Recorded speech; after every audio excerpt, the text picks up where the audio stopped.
Welcome to Recipe Club, where we debate the best way to cook the food you want to eat.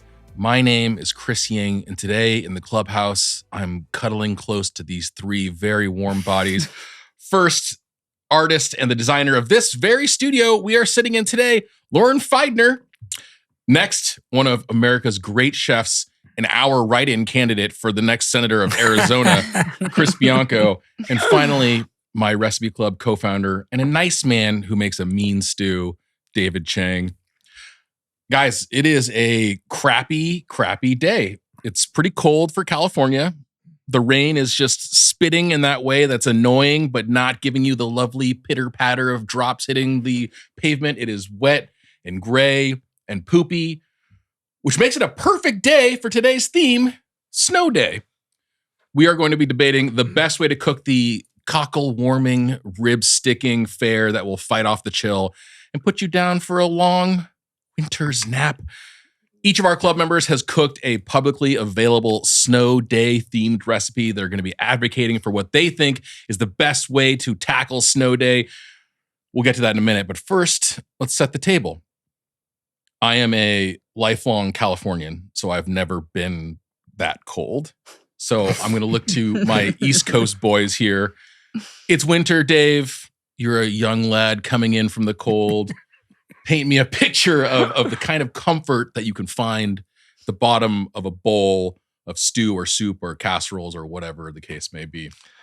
I mean, yeah, growing up in Virginia, there was a lot of snow for us, actually. And whenever there was a snow day, you'd follow the weather report the night before, and you'd be like, "Come on, dump the snow." You know, like it was really good when school was canceled the night before. Oh, God, that was the best, right? Great. That's a great day. Yeah, that was because you have to like sleep all night, wondering. And then you're with your brothers and sisters. You can stay up all night. You know what I mean? There's no who cares? There's no school tomorrow. It was really difficult though when you were playing like on the razor's edge. And you say you had a bunch of homework the next day and you just gambled and you were like, I'm going to just look at the weather report tomorrow. And I hope that little, what is it called? The crawl. The crawl in all the counties and all the school districts. And you were just praying to God that yours was on that list in the morning. And if it was, it's a glorious day. Yeah. And my mom would always have like a jjigae, like a kimchi stew or something like that, or braised short ribs. And the kinds of foods that we have here today are what you want on a snow day or a stay-at-home day is something that's on the stove or counter, and you don't have to do anything. It's there, and you can eat that all day. Mm-hmm.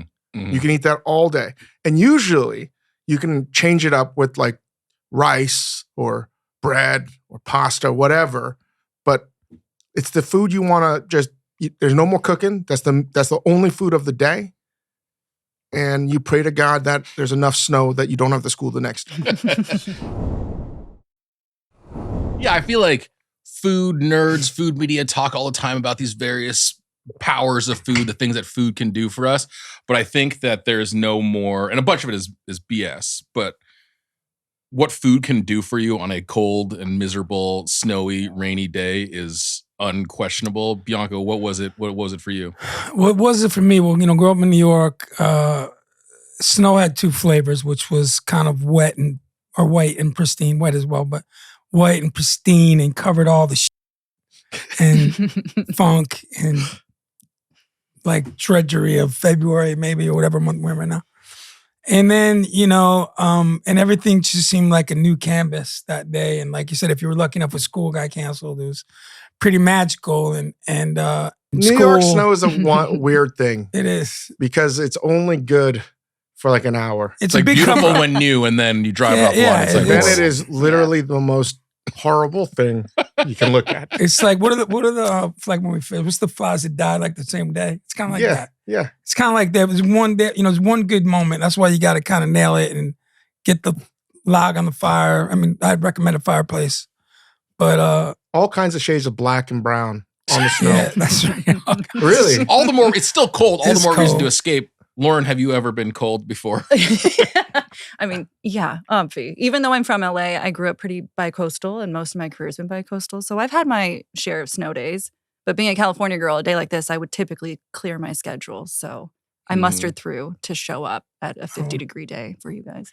Yeah, I don't get out to the East Coast very much anymore, but there was a period of time when I was going to New York pretty regularly to see Dave and other people. And I just remember, maybe this is only romantic for me because it was a novelty and you New Yorkers are too used to this.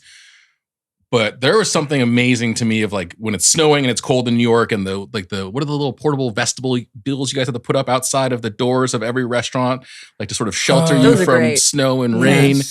And you would kind of rush into these restaurants from the cold, and this added layer of this portal you have to walk to like really translated and like really like emphasize this kind of transition into a restaurant. And like there's like, I don't know, it's like magical to walk into a space like if that. you're not from those spaces, it's really charming. It's really charming. I'm sure to it's be annoying like, oh, for restaurant owners. Absolutely. When you search for winter recipes on Google, you get 804 million results. So a lot of winter recipes out there.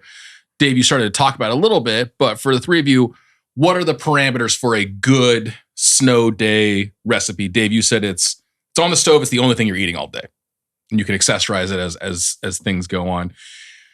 Is it always a stewy, saucy, soupy thing? More or less in my world. Yeah, for sure. I would say it's always about kind of reading the room. You know, like who am I stuck at home with my 3 kids? God bless them. I love them and everything. Do I want something to distract the audience, to engage the audience? Yeah. You know, and I think goes to I like deep design, cuts. right? You got to kind of architecturally, like, you know, is it right? But is it right for this moment in time? I think, Dave. What do you think? Usually super stewy, you know, like a Japanese curry.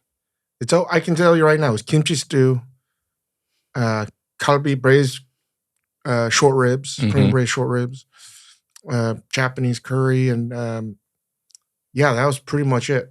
Or doenjang, like a soybean stew. That was the extent of it. I was thinking about the various winter recipes, and I was thinking about the stuff you brought today. And I have a question. Do you think, like, nothing is super spicy that we have today, and even like the things you're talking about, Dave, nothing is like over the top spicy.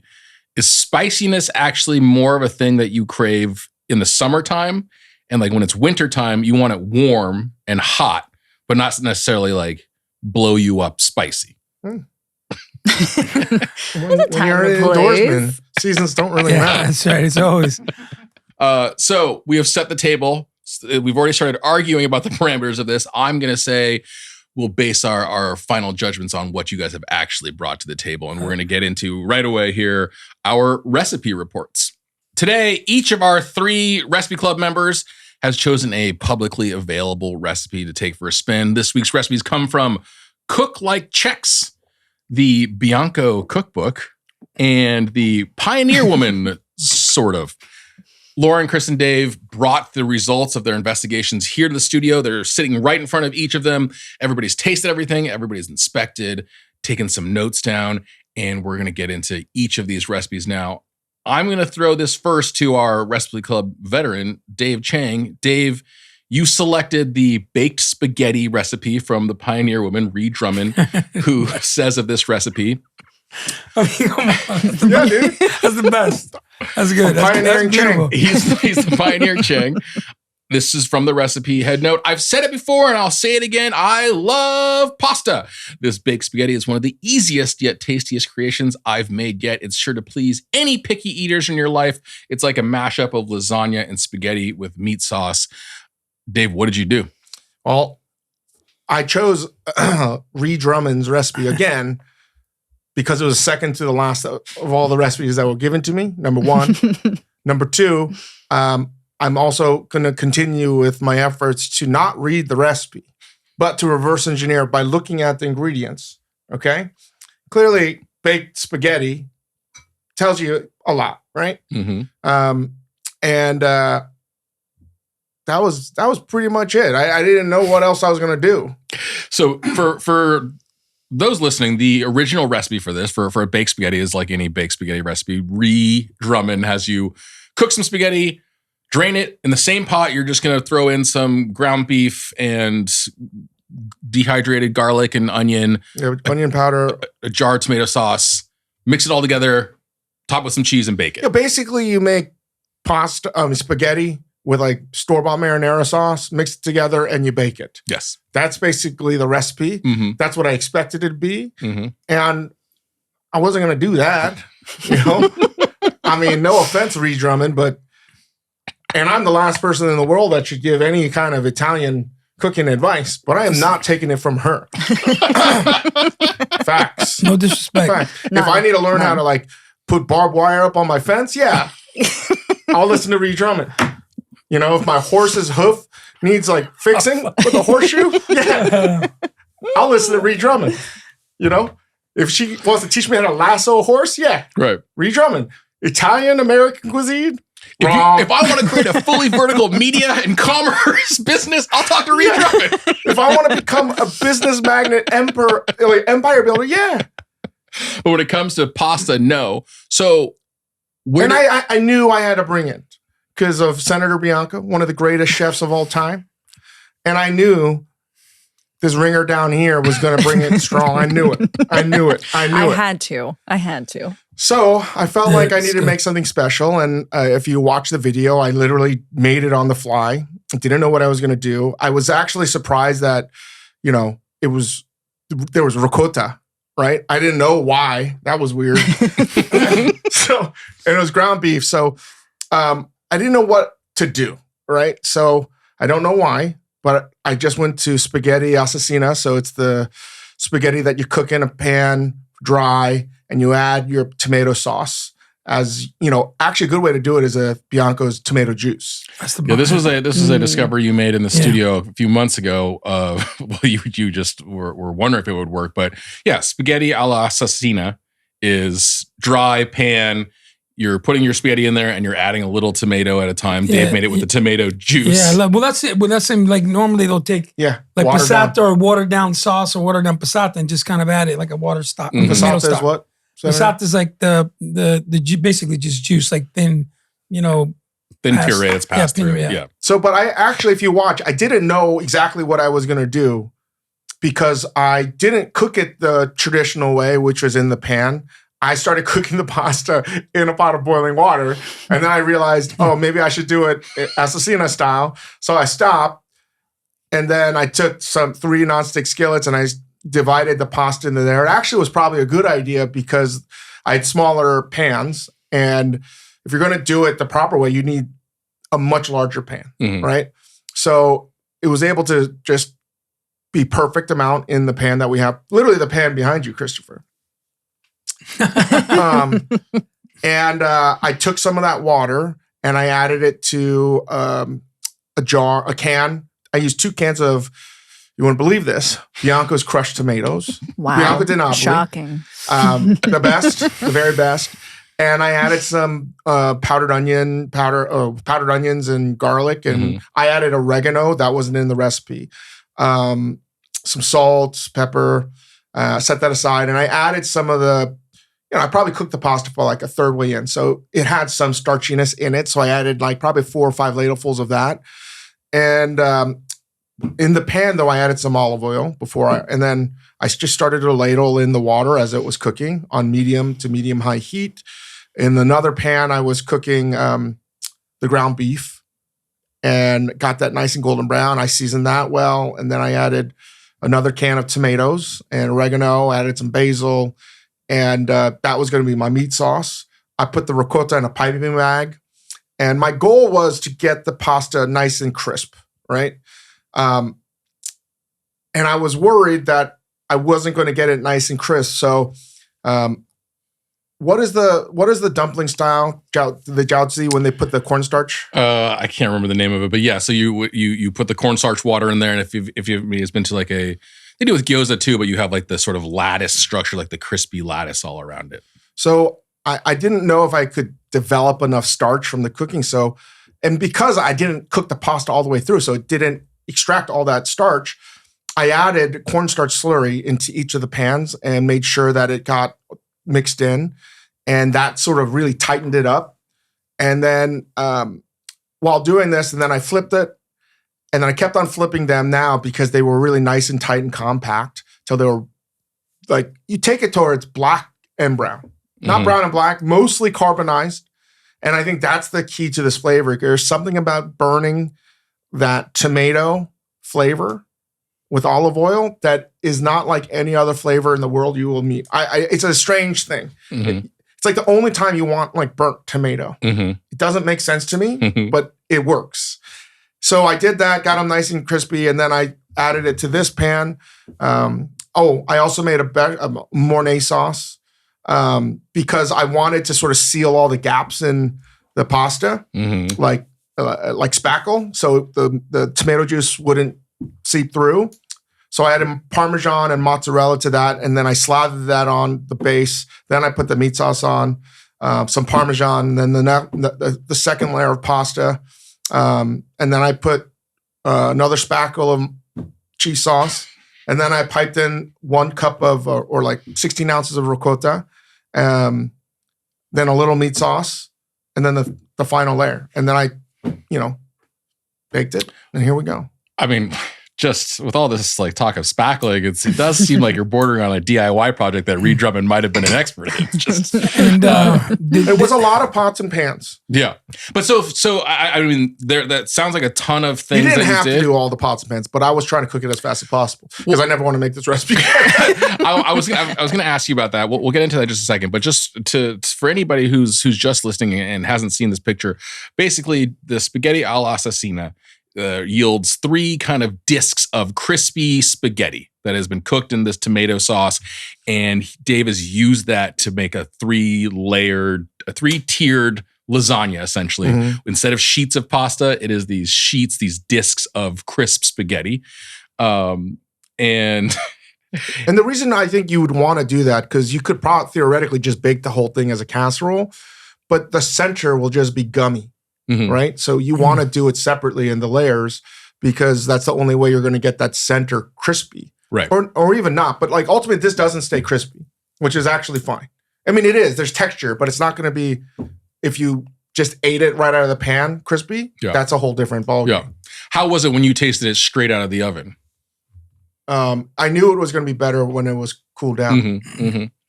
I Googled because I peeked in at Dave as he was making this thing. I was trying to figure out what the hell he was doing. Essentially, it's a lasagna di spaghetti all'assassina. I Googled this to be like, is that a real thing? I feel like this is the happiest answer for Dave. 0 search results for this dish. So this is quite possibly the first time it's ever been made in the history of humanity. Will Dave win a recipe club today? Maybe. We'll see. We'll see. I do think having this information of this depth of would probably make me tweak my results, maybe. Well, look, I mean, you don't know. We don't know where he is in the standings. Let's get into some of the feedback from your tasters here. It's pretty, and I just want to write down Crispy Lattice for the next band name. Crispy Lattice is a good band name. I'm getting the trademark on that. Chris Bianco, you tasted this. You said it was soulful. I did. You called it stoner nirvana. I did. I am known to pursue that nirvana. You may have reached that nirvana. Your only criticism was it would be hard to crush this on the drive home. That's true. Like when you leave, you're like, no, I'll just take some tomorrow. And then you're like, it's messy. I thought the flavor, what you talked about, that sort of caramelized, almost burnt tomato flavor was totally wild. I came in thinking, I knew that Chris was going to make meatballs in tomato sauce. And I was like, oh, I wonder if this is just going to taste the same. It's literally Bianco tomatoes. It's literally, spaghetti, it's pasta. Whatever happened, it doesn't taste anything. It doesn't taste similar at all. There's this caramelization that happened. And as it sort of sat and steamed and homogenized, the flavor leached out of the brulee almost, and it turned it into something else. Yeah, and it wasn't just, it's hard to describe. It wasn't just sweet. It wasn't just charred. It was like it had a different savory thing happening. I don't know where they came from, but like whatever the hell happened, it was wild. I wondered what it tasted like straight out of the oven. I peeked in as you were making the crunchy layers, and I love the spaghetti all'assassina. And I was sort of missing that crunch, but like this was very nice as it like settled into its own thing. one of our questions is, how does this dish compare to other versions you've had? I've never seen anything like this. It's like a Yeti. It's like a Bigfoot. It's a one of one. It's a one of one out there. Lauren loved the way it looked, the layers. By the way, if anybody haven't, you should watch this on Spotify or on YouTube to see the picture of this. Like, it's a perfect slice. You can see the layers through this thing. It's really beautiful.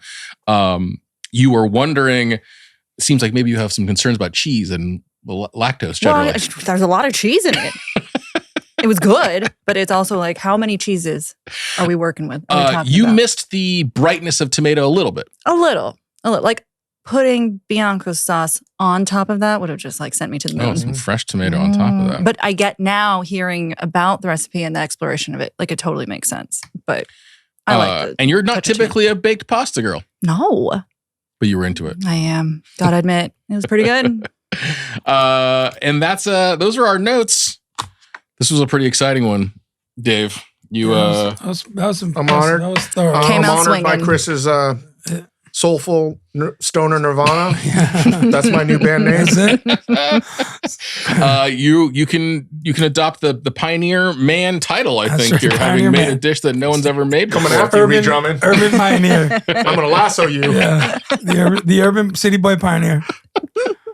All right, let's move into our second recipe of the day. This was Lauren. You made Czech beef goulash. I will not attempt to pronounce this, but it is supposedly an authentic recipe from Cook Like Czechs. Yeah. So goulash is traditionally a Hungarian dish. The sort of star featured ingredient is whatever meat and paprika. Yes. Sweet or spicy paprika. They have been making this for hundreds and hundreds of years. Hungarians have been, I was reading about this. In Hungarian, goulash translates to soup of the cowboy. So this is like Very Kinda on the pioneer theme. thing. I know. Reed Drummond should be making goulash. so your cattle Halloween ranchers, goulash. You know, it's good. These kids are so scared of it. your shepherds and farmers are just basically cooking meat with onions and paprika in what is described as a short sauce. So not a ton of liquid. A proper Hungarian goulash, as far as I've been reading, is the paprika gets seared. You get that kind of like cooked, almost astringent flavor from sort of searing the spice. There's very little in the world to tell me about Czech goulash. So why Czech goulash specifically, and how did it go for you? Well, it was actually inspired because my only experience with goulash is through some Slovakian friends. So relatable, it's not exact, but when you have a big burly Slovakian man making you goulash in the middle of the desert during summer and it still like warms your soul, you kind of have like an attachment to it. So that's where I went with this one. I mean, you got to give us like a tiny bit more about this big His strapping name's Slovakian man in the desert. He's in Slovakia. He's a friend's dad. But he like fiercely guards his recipe. His son doesn't even know how to make it, so I had to attempt it just to throw down. And this was in a desert in Slovakia and or in here, Burning Man? Palm Springs. We're fine. Okay. But yeah, it's a nice hearty dish, and it should stick to your bones, and it's really simple to make, but it's just a nice. And you'd rejected all of our recipe suggestions and chosen this one. Not true. Goulash was on there, but it was a weird one. It had macaroni and like peas and carrots, and it like could have come out of. Was that from Reed Drummond? I was going to say. I think it might have been. I tried to stop myself, but yes, it could have come from Pioneer Woman. It was a derivative, but I did go a little more authentic on that. So the recipe from Cook Like Czechs insists that it's very important that you add the ingredients and spices in a very specific order. It has you sort of brown the onions and then add the meat to brown. Then you're going to add sort of your liquids and seasonings, and then you're going to add paprika once it's already stewy. Yeah. And then at the very end, you add minced garlic and what is the herb? Marjoram. Yeah. Did you follow the very specific order? Did you have your own thoughts on it? What'd you do? I did, because I did a batch last week just to test it out, because I wasn't going to come here like a rookie. But so I did follow the recipe, but I'm also notorious for burning the bottom of a pan. So at that point, everybody knows that about you. Yeah, basically. I mean, I'm good at a lot of things, but there are limits. So Lauren's coming over. burn Watch the your pants. hide your pants. Get the steel wool. We're screwed. But yeah, no, I did do it per the recipe, but also this time around and for this batch, I browned the meat first in the lard and then took that out, did the onions, deglazed a little, and then followed it pretty much to a T. Yeah. Yeah. I like the browning the meat before the onions here. Yeah. I left a little fat in there and let that render out and, leveraged it so that the onions were a little more hearty because it really is just like an onion gravy. Yeah. Were you happy with this? Did you do your Slovakian friend's dad proud? I think so. I'm going to have to ship my butt out to Slovakia and give it a go. But I did go a little heavier on the garlic. That may have been the only point where I second thought, but... Chang, I also like that even though we've started bringing in all these new club members here in LA, we've still managed to find an alpha person who's going to test this a week in advance and then do it again. I am a Virgo. I am a people pleaser. I had to show up. That is the hallmark of the people who have been on this show in the past is that kind of behavior. Let's get into some of the comments from your fellow club members here. Mr. Chang found this to be extremely well seasoned. Spice, salt, and that last flavor of paprika. Dave, we talked about this on another episode, but you mentioned that the beef was properly braised. This is properly braised for sure. But in terms of the seasoning, was that the marjoram? At the end? I could not figure out what it was. I was like, is the paprika? Like, I don't know what it was. The other two spices in it were caraway, which I did toast before. So it's caraway too. It's caraway and marjoram. Yeah. Because it's not bad at all. Specific, it's though. a specific flavor that I've never encountered. Mm-hmm. And I didn't not like it and I didn't love it, but it also was like, because it was so new and novel to me, I wanted to have more. Like, I personally don't like caraway at all, so that was a plot twist. But I love caraway. Yeah? I love it with cabbage. It was so good. So, you said it was a perfect on a cold day. Like, this is the kind of dish that Dave described in the beginning. It sits on the stove all day. You scoop yourself a bowl whenever you want. This is me kind of cooking. Yeah. This is Changian cooking. Dave, like me, had never had goulash before. So how does it compare? Best goulash I've ever had. I'll never even touch a Hungarian goulash. Don't now. ever go to Slovakia and have goulash. Dave said I would make this. Chris Bianco nailed the audience and objective for today. You thought this was right on point for a snow day dish. Did her assignment. Wow. I'm going to go home now. You thought it'd be good, warm, hot, or just eat it at room temp? Yeah, I'll eat it on the stove like when you came. Like, I had many a meal at my, growing up where it was like, 12:06 a.m. and, the lasagna with the burnt end still on the top of the stove and it's just room temp and it just all the alchemy and temperature, and I think that would be good. I think it was super good. Yeah. That exact scenario you're describing, just to go off course, that sort of you come home, it's late, everybody's asleep, and you're exhausted and cold or whatever, and there is a lasagna still sitting there. It's one of the great surprises a human can experience in their life. Chris Bianco's criticism was, I want a bigger bowl, smiley face. Oh, I'm sorry. I can do that. Then his comment was, anyone that doesn't like this can suck it. I thought the heat was nice. A little background kick was really nice. I appreciate that it was a stew. Did you, at the end of this, they also sort of fortify it with flour? Did you add flour to yours? Not on this one. I like that it was a stew. It felt hearty, but it didn't feel sort of like overwhelmingly rich or thick or like filling in that way. It didn't stick too hard. It didn't stick too hard. Yeah. And I think it's like when the braised stuff too is like, when you you add a roux or flour at the end or whatever, and it's thick, and then it sits in the pot, then it's gonna get funky, and that's just got it's just like salinity. It was like, that's a hard thing on braised stuff. I think usually it was good at 5 o'clock and was perfectly seasoned. Like by the time it gets to where you really need to be, it's in a window. Yeah, there's a golden window of opportunity for a braise. Did you make this one today, or did you make this one yesterday? Yesterday. Yeah. Pro move too. I tried. Nice work, Lauren. Nice first foray into the recipe club. We've got one more recipe to review today. Chris Bianco, tell me about your dish. I think of you as a humble man, just who wears humility on his sleeve.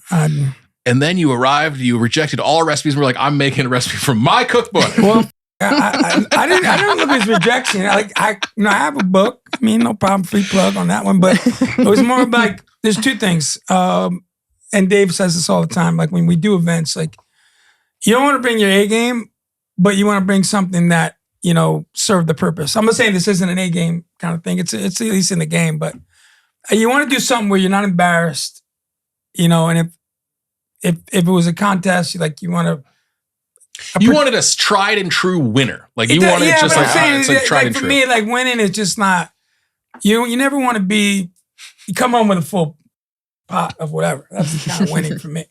So, people seem to like this dish. I grew up with this, my grandmother, my mom. And what's not to love meatballs? And I think the one thing is kind of like what Dave was talking about as he thought about things that, like, okay, bake pasta, and we can do it. You can bake pasta and put sauce and then bake it.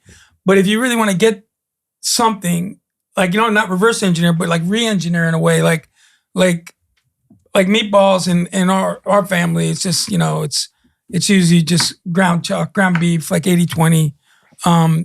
When you're using meatballs, there's not a lot of places where, like cooking grass-fed beef and things like that can be tricky and things like that in some cases. But if you want like organic grass-fed beef, this is a good format because you have fat to add to it. And you have, so you can kind of, my mom would like, we go to the market, we get ground beef or whatever that was from God knows where. You get some of the best, like Parmesan that you could get, probably most likely not Reggiano. We'd have some decent olive oil to fry them in. We'd have some, and it was soulful and it was delicious and it was as good as this.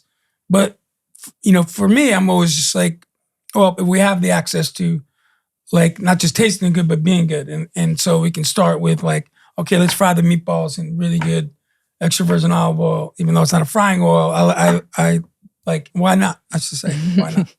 There's no, pork in it or anything. It's just straight up beef. The recipe's out there for the people, but it's just beef.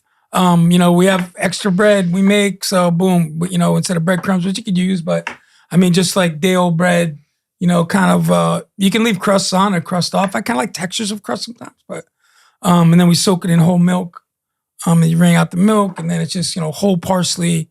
I will say one thing about if you are reading this at home, and this is one thing about your recipe when you're talking about, you did the meat before the onions, which I bet the writer of that book thought so too. I think that probably was a mistake. Because in my recipe book, somehow there's like a teaspoon of oregano in it. And I never put that. It's fine. And I omitted it for this. I didn't use that. But if you see that if kids at home, you can put it in, it's fine. But with the parsley is a dominant fresh flavor. So and then is that a general thing? So if you're going to do oregano, you wouldn't do basil or parsley? I don't think there's any rule to that. But for you, but for me, I think I like parsley stems. I like them to be really rough chopped. I want your teeth to be involved. I want you to chew on things. I want you to like think but maybe discover something. I want a couple things like there's garlic in there. Well, just peel some garlic, dude, and just chop the garlic. You don't have to go to the already chopped thing. It's disgusting. No disrespect.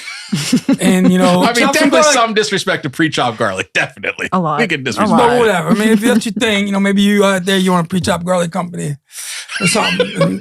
And and you want to sponsor Recipe Club. I don't want to take garlic off your table, the or off your table. in this. But so I think meatballs. We think about something in that case where it is on the stove. You brought a loaf of bread. You hacked it up. Everybody can jam a meatball in there, and you stand up telling stories. It serves a purpose. So, I don't really like eating blindfolded for many reasons. But in this case, it is that observation of like what's around me, and we're at a party, and we can eat it vertically, and I also can jam that in a pasta, or I could. I got a heel of bread, and I'll kind of, do justice to the last bit of my neighbor's goulash. So I think it's something. It's soulful. It's damn good meatball. It's a good meatball. Mr. Chang had too. I'm fond of it. I like it. I like the meatball. But it's not curing cancer or anything. It's a meatball. I think shout out people may not even caught that as a cook note. The stem of the parsley oftentimes gets thrown out because people think it's just the leaves. It's the same thing for me with cilantro. I'd rather have the stem. It just is a more subtle, cleaner flavor. It gets what you want, and the texture is textural, and like texture is nicer than a. And it gets your like if you hit a leaf and it's flat versus you're hitting a stalk, and like that's gonna boom. And all of a sudden, what's going on in your mouth? That's why, like even salinity. Like okay, I'm gonna season with fine sea salt. I'm gonna finish with flake salt, and everything has that kind of different opportunity. Even if it's so simple, it's just salt and pepper, and and it's like when did you put it? How early or how late? And and yeah, there you go. I was very interested to talk to you about your recipe, Senator Bianco, because I mean, listen, there's 188 million results when you search for meatball recipe, and there are some, and like Chang says, your opinion I value above 99.99999% of all others, especially when it comes to this. So I wanted to ask about some sort of distinctive parts of your meatball recipe. One, I mean, you talked about beef. Do you always prefer just a pure beef meatball, not a blend? Yeah, or anything? I mean, that's just personal. I mean, just like I like it because that's what I grew up with. I mean, I think that's what most things are based on. Your recipe here, this is Dave and Lauren. I got a question for you guys. The recipe here has one of the greatest justifications for the size of the meatball I've ever read. It says, you like a ping pong ball size, a little bigger than that size meatball, nice and hefty without being too cumbersome to get your mouth around, which I feel like is a 100%. perfect description. Yeah. Yeah. Right. Lauren, you love a meatball almost better than you're known as meatballs. Yeah. Well, you should never be better than anybody's known as meatball. That's the number one rule of all. And she's also a Bronx lady, so it's like, it's same neighborhood. Much respect. So it's good. Going back to the size of the ball. Okay. It's not that big balls are good, right? But they can be unwieldy, right? Especially when you're eating them. Yeah. I wouldn't know. Sometimes you see like a giant ricotta meatball. It's hard. Like it's also too much. It's too much of a commitment. I think it's mostly like it's like the whole muffin top thing.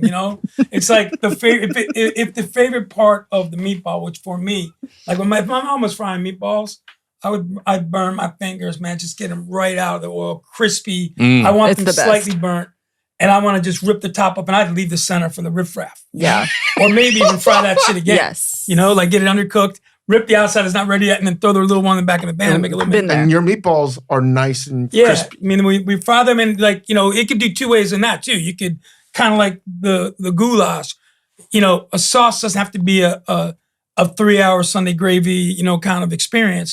Like you can, bang out, a batch of meatballs in, 15 minutes and, like fry them up. And then you got, crush a can of tomatoes, a few garlic cloves, some basil, and then finish them, right in the sauce, not even immersing them all the way. Yeah. Like these right. were, like leaving the top like you would. And I'm a fan of the smaller size of the ball because a bigger ball can crumble, it can break. Why are you cracking up every time? I don't know what you're talking about. I'm taking this very seriously. I'm keeping my very serious consideration of balls. Can like break apart if it's too big, right? Yes. And I think this gives you a lot more versatility. And I think it's just. Here's the thing: the best anything, as we know, is anything you like best. If you want a big meatball, like it's your world. If you want, like, if you were in a big hurry, I would know in Puglia. Like the little puppettini, little pupetti, whatever. So good. They're a lot of times they'll do them smaller because they'll cook them like in a quick sauce, not for braised. So they'll just make them and then do them with pasta. My only justification for making a bigger meatball, this is true in my house, is just the bigger the this is an ideal size for me. I might make them slightly bigger so I don't have to make as many. So if I'm making a giant batch, you want that lion's head style. I like a lion's head. I mean, it is a Chinese thing. I do think these are just some all-time meatballs. Generally, you go out there, you're getting like the braised meatball that sat in the Sunday gravy, the Sunday sauce all day. It's simmered, I really appreciated what you have here, which is like seared or, cooked in olive oil and then dressed with tomato, basically. That was that was very, very, very nice. I think it's like, if you had there's a lot of, now like people tweaking like, chicken cutlet parm, where instead of like it's a cutlet, swimming and baked in sauce, like now it's like, okay, what if I get it crispy and then I'll bake the sauce and then I'll parm, the sauce and then I'll slide it onto the crispy cut. Like, yeah, that sounds like a good textural, crispy, not just all one. I think that, the other benefit of that, it's, Lauren noted, classic Bianco sauce, killer tomatoes. I really appreciate that it is like a bright sauce that hasn't been cooked for ever and ever and ever into like deliciousness, but like much more muted, one note thing. This had a lot of nice variation and contrast. If you fried them in this pot, boom, your meatballs are resting. You make your quick sauce in that same, the rendered, fat and a little garlic and some tomatoes, and you're partying. So we'll get into the rest of these tasting notes. Dave thought this was versatile. You'd have it with pasta, bread, or rice, which meatballs on rice, underrated. Yeah, very good. I love it. I'm a big fan of perfectly spiced and seasoned. You can eat polenta. it again. You can eat it. Polenta, underrated. Polenta, oh yeah, with polenta that, too. Super good. Or just any old starch. Any stuff, but mashed potatoes. I mean, who we kidding, dude? Come Or on. just a meatball in the hand. You can eat it again later. Best in class, top 1% of all meatballs. The 1 percentile. The 99th I've always percentile. been a fan of his meatballs. They're delicious. They're what do you want? I mean, I miss my Aunt Margie and my mom, but I'm happy that I could represent, and be at least in the top 3 today. That's all I hope for. I think we all struggle to find any criticisms here. Lauren thought it was maybe a touch too spicy for you. Oh, No, not salty. I thought it was perfectly balanced, but the heat a little bit takes heat. away Was it from the. Use a little bit of pepperoncini in there, a little bit of just some dry chilies we had. Why do you like pepperoncini? Why do Italians like pepperoncini as the chili? You know what? I don't know why, but I think there's. I'm in Phoenix here too a little bit. I'll use a lot of chiltepine, which I love because we have my buddy Renee grows them in Sonora. But yeah, I mean, we smoke them if we got them. I mean, it's kind of what's around, and just something to bring a little heat. I mean, probably what you said before about a warmer day, even though it's not a long cooked sauce.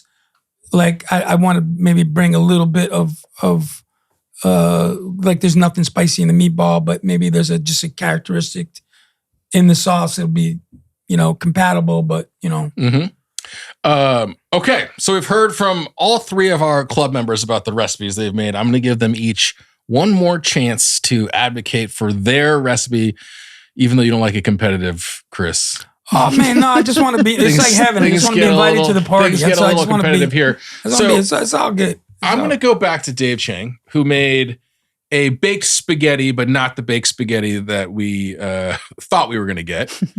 Why is this the recipe that you think that people should make for a snow day? Also, maybe in that, because I do have one more question for you. What is the sort of simplified, not 3 nonstick pan version of this? Well, I got to say, I don't think people should make this on a snow day because it's too many pots and pans, right? And I think the beauty of a snow day is you want to keep it simple and you want to sort of like it's the, it's not like a holiday because you still have to catch up with work and everything, but everything's shut down, it's planned. You just can be intentionally lazy. So it's more just of a pandemic dish. Yeah. Very much a pandemic dish. This is a pandemic when you just have time and so much time. But I think the pioneer woman's recipe originally would be make pasta like you would serve it, and then whatever's left over, you cram it into a casserole pan and you bake the hell out of it. I think that would be good, but probably also not. You know what I mean? Like I think there's better ways to bake pasta. I probably would just actually pan fry it. I wouldn't put it in a casserole dish. That's just me. I sometimes I'll do it with just like I'll mix in an egg and breadcrumbs, and that's what I'll do, or some Parmesan in there too. But for this dish, I cannot in good conscience say you should make this because I use 7 pots and pans. And if you did that one at a time, it would take you like 3 hours to make. Just too many ingredients for what I made off the cuff. And I don't think the no offense, Reader. I mean, I would not make that recipe either. But we had a big freezer in the barn, let's just say. You have a big freezer in the barn. You could make it on those pandemic days for the impromptu get together. But I would say maybe making pasta, the assassin pasta. Yeah. While not a snowy day, that's delicious. a better snack. More people should be making that dish. That's very delicious. That's our first closing argument, I think, on this season so far, where the person has just said, I did, like just confessed to murder at the end. So nice. A Recipe Club season 4 first. Lauren. I did it. Check. What did there say? Just off camera in the bathroom. Lauren, check beef goulash. Is this the recipe people should be making on that next cold, wintry day or night? Hands down. Yeah. Why? Because I said so. It's one pot, super easy, not that many ingredients. Set it and forget it. You can do it at the beginning of the day. Not only is your stomach and soul filled, but the whole house will reek of goody goodness for days on end, like mine does at this point. Reeks of goody goodness. Reek of the goulash. But there's some t-shirts to be made out of this episode. Chris Bianco, meatballs. Well, the iconic snow day dish. Yeah, it's a movie everybody watches. It's like it's a PG kind of thing. No, but even the kids aren't afraid of meatballs. It's Empire Strikes Back. A classic. It's you know what? I mean, I like these meatballs a lot, and I'm saying, but there's other meatballs I like too. But I think it's more the there's a lot of thought in them. I would say, a lot of. What else? Yeah, I mean, it's got a blue pan, which is always nice. I said to color coordinate your outfit with your strong argument from the junior senator from Arizona. And last question, Dave. If you're no longer advocating for yours, which of your 2 club member friends here are you thinking should take this home? I really like the goulash. Yeah, I do, but I don't know if to me, just like. What would my kids eat? They would not eat the caraway and marjoram. There's no way. Mm-hmm. There's not a chance in hell they would eat that flavor. It is such a distinct flavor. And I've been thinking about that flavor because I've never had that combination. That flavor. It's such a distinct flavor. It's a different kind of punch. It's a different kind of punch. And again, you know what? I'm just going to give you an example. It was like hearing Kid A Radiohead for the first time. It's deep cut, very specific. Huh? I think I like this. I think this is this good? Am I confused? But then you're like, it grows on you, and then you're like, no, this is something I'll have in my repertoire, but it's not the Radiohead album you give to somebody for the first time. Yeah. All right. So for that reason, and this is me just being unbiased here and as objective as possible. Sure. The meatball is, Mm-hmm. It's the movie for everybody. And it's actually not simple, but it's sort of relatively straightforward to make. It's super simple. And also, you can make that in under 30 minutes. 100%. It's the Benz. It's the Benz. Yeah. Or OK Computer. Chris Bianco, if not yours, which of these 2 other recipes is the snow day move? Man, I think they both have incredible merit. I'm leaving my kids home so that my kids wouldn't eat the caraway. They wouldn't eat anything they couldn't spell, and their spelling's terrible. They know meatballs. They probably would eat that okay. Baked pasta, that's, again, I think from the relatability, broad spectrum of I don't know. I mean, I love that goulash. But You're so diplomatic. No, I'm saying I love the goulash. It's the same. I feel the same. I love the goulash. I love the goulash, but I'm saying if we're going to snow day, if there are kids there on a snow day, I probably would go with. That's all. Snow day. I'm making meatballs. And if some idiot brought meatballs, I'm gonna think about peas and carrots. But if this was a different thing, like make something that's delicious for adults, and then and we left those goddamn Bianco kids at home. Yeah. Nobody Lauren, told me which ones, if not yours, which of these 2 recipes is your favorite for snow day? Meatballs. Meatballs. Sorry, All right. Dave. I've heard all of the evidence. I've heard all of the conjecture and hemming and hawing. We're going to take a quick break to deliberate here, and then I'm going to announce the winner of Recipe Club Snow Day. Okay, so before we announce today's winning Recipe Club member, I'm going to pack you up a doggy bag with 3 takeaways for great snow day cooking. Wow. First of all, we've been talking about this whole time, snow days are lazy days.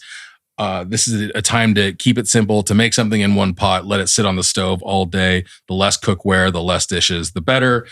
Second, it is a comfort food at the end of the day. Dave put it in terms of kid A versus OK computer, but this is about familiar flavors and things that, whether or not your kids like caraway, if your family is into it, then like they're into it. And you serve, you cook the thing that people are going to want to eat. And third, I really like this. A great snow day dish is versatile. It's going to play with all sorts of different starches and accompaniments, whatever you want to eat it, because you're probably only eating this one thing all day long. So you want variety. Finally, after much thought and careful consideration and some consultation from my producers in the booth, I've decided that the winning recipe of today's Snow Day Recipe Club is Lauren Feidner's Czech beef goulash. You have successfully bested your 2 caraway-hating friends over here. Congratulations on your win. Thanks, Chris. I love all these dishes. I think the main reason why I like this one best is it came down to the 2. I think, Dave, like to your point, it was very complicated to make on a snow day, and you sort of pulled yourself out of the running. Chris Bianco, that is the 99th percentile of meatballs. I really enjoyed the way it was like seared and then served with tomato. I think if you sort of simmered it all day long and left it out all day long, it'd be a different thing.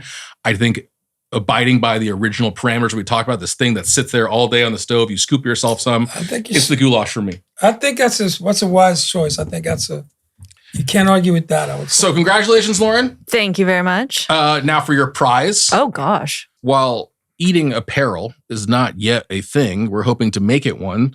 So Sharks, I want you to stay with me here. Imagine you're coming in from the cold, you're soaked to the bone, you've shed your winter wear, and you're settling down to tuck into a big bowl of meatballs or Czech goulash, and thinking to yourself, if only there was a piece of apparel specifically designed to eat cold weather food, something you don't mind getting splatter on, but it's going to warm you from the outside while this bowl of goulash warms you from the inside. Well, to that point, introducing the stew blanket. Oh my God. This is a custom-made, oversized, extremely fluffy blanket that we have embroidered with the yet-to-be-patented stew blanket name. Something for you to wear while you're eating your bowl of goulash. Oh my God. Congratulations. A stew blanket. I'm going to call it the goulash gown for the time being. The goulash gown, also very good. Also very good. Why not? I think we got to check Chris Ying's bank account because Truly. I think He's rich. Czech tourism board might have just sent some money. That'd be great. If the Czech tourism board wants to send some money, the check is in the mail. By all means, the check is in the mail. It'd be a great trip.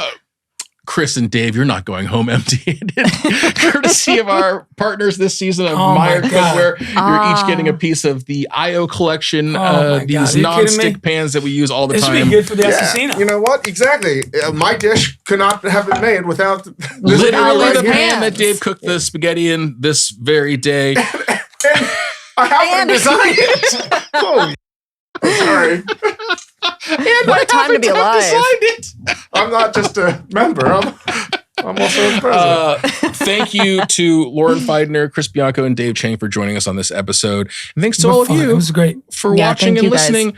Recipe Club is brought to you by Major Domo Media and The Ringer. Visit majordomo.com to join the conversation, to find all the recipes, and maybe send in your own.